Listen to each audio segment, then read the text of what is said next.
আমার রান্নাঘরে সবাইকে স্বাগত। কড়াইতে আমি সর্ষের তেল দিয়ে দিলাম বড় চামচে 3 থেকে 4 চামচ। এবার আমি দিয়ে দিচ্ছি আলুর টুকরো। দুটো বড় সাইজের আলুকে লম্বা লম্বা করে কেটে নিয়েছিলাম।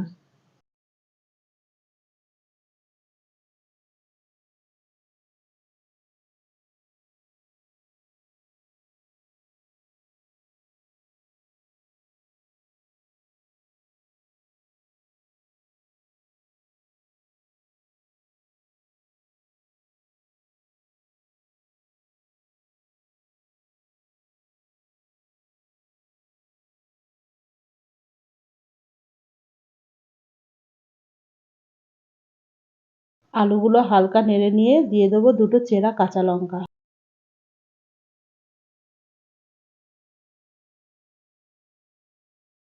এবার আলুর টুকরোগুলো যখন হালকা করে ভাজা হয়ে আসবে তখন দিয়ে দেবো ছোট টুকরো করে কেটে নেওয়া সজনে ডাঁটা।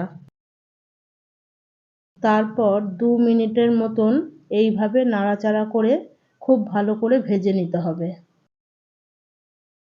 সজনে ডাঁটা আর আলু ভালো করে সেদ্ধ করে নেওয়ার জন্য ঢাকা চাপা দিয়ে দেব।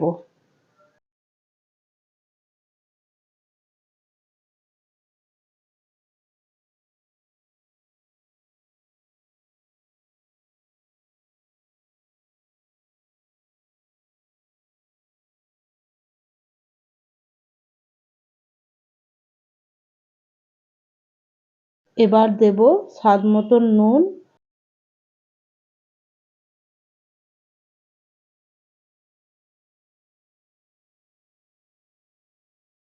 সামান্য হলুদ গুঁড়ো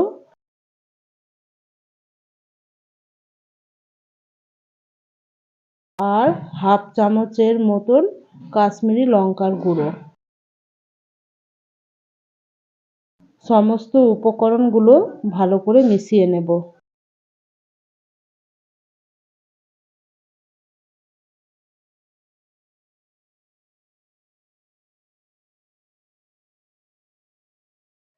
দুটো কাঁচা লঙ্কা দিয়ে যে পোস্ত বাটা রেডি করে রেখেছিলাম সেটা দিয়ে দিলাম। এবার খুব ভালো করে মিশিয়ে নিতে হবে।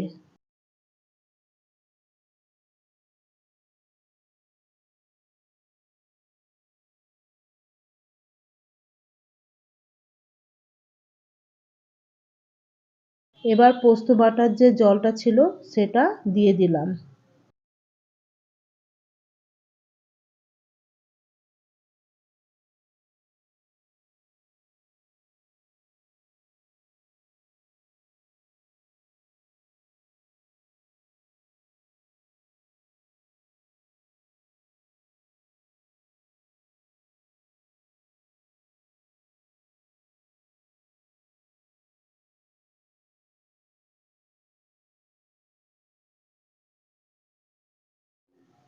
কড়াইয়ের ঢাকা বন্ধ করে 9 থেকে 10 মিনিট রান্না করে নিয়েছিলাম। মাঝে মাঝে ঢাকা খুলে উল্টে পাল্টে দিয়েছিলাম।